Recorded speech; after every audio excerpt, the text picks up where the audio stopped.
साला अपराध तो अपराधी है, चाहे वो बच्चे करे या बूढ़े।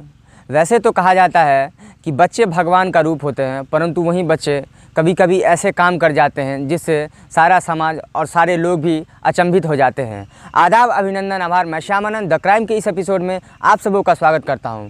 साथियों, यह कहानी है बिहार के झंझारपुर प्रखंड का, जहां 3 लड़के आयुष, राहुल और आनंद। आयुष 15 साल का है, आनंद 13 साल का है और जो तीसरा लड़का है वह 16 साल का है। तीनों को नशे की ऐसी लत लग जाती है जिसकी वजह से वह एक दिन प्लान बनाते हैं कि कुछ ऐसा किया जाए जिससे हमें पैसा आ जाए और हमें किसी प्रकार का कोई दिक्कत ना हो। वह तीनों एक दिन एक गाड़ी वाले जिसके पास स्कॉर्पियो नाम का एक व्हीकल रहता है, वह उसे बोलता है कि हम लोगों को घूमने के लिए दरभंगा जाना है, जो कि 50 किलोमीटर दूर रहता है उसके घर से। वह चलने को तैयार हो जाता है गाड़ी वाला, और रास्ते में वो तीनों इतने साथी रहते हैं कि बोलते हैं कि मुझे टॉयलेट जाना है, इसके लिए तुम गाड़ी रोको।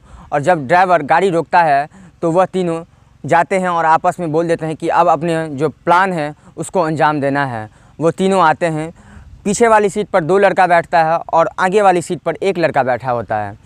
पीछे वाली जो सीट पे 2 लड़का बैठा रहता है, वह अपने जेब से एक रस्सी निकालता है जो कि प्लास्टिक की रस्सी रहती है, चाइनीज़ मांझे टाइप की रस्सी रहती है, और उस रस्सी को ड्राइवर के गले में फंसा देता है और दोनों साइड से खींचना प्रारंभ करते हैं। और आगे वाली सीट पर जो लड़का बैठा रहता है वह अपनी जेब से एक करीब 3 या 4 इंची का एक कील निकालता है और उसकी गर्दन, ड्राइवर के गर्दन पे मारता है। वो दोनों पूरी ताकत के साथ रस्सी खींच रहे होते हैं, उसके गले को खींच रहे होते हैं पीछे से, और आगे वाला लड़का जो रहता है वह बार बार उसके गर्दन में कील घोंपा जा रहा है।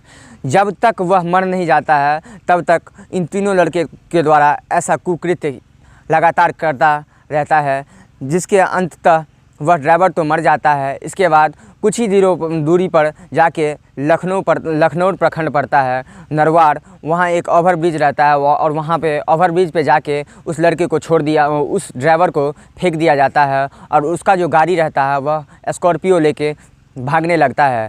बीच में कुछ गांव आता है, उस गांव के अंदर ही ये तीनों गाड़ी रोक के कुछ एक दुकान से कुरकुरे, सिगरेट और पानी की बोतलें लेता है और जाता है। परंतु नेक्स्ट दिन जब पुलिस को पता चलता है कि एक लाश मिली है और उसकी तफ्तीश शुरू की जाती है, तो पता चलता है कि यह स्कॉर्पियो है, और यह भी पता चलता है कि ये 3 जो लड़के थे यहीं इस स्कॉर्पियो को लेके गए हुए थे।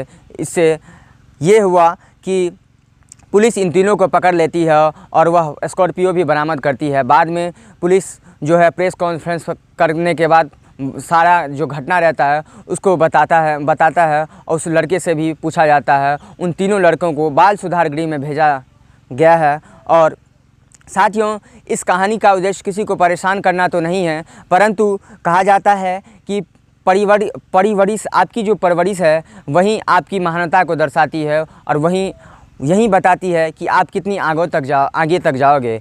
वहाँ बच्चे तो गलत है, परंतु कहीं ना कहीं समाज के वो परिवार भी इसके लिए दोषी हैं कि वह अपने बच्चे को अच्छी संस्कार नहीं दे पाते हैं। कहीं न कहीं उन लड़कों को ऐसी जो संगति है उससे बचाने का प्रयास नहीं करते हैं, जिसका अंजाम यही होता है कि 14-15 साल का बच्चा इतने बड़े जो घटना है उसको अंजाम दे पाते हैं।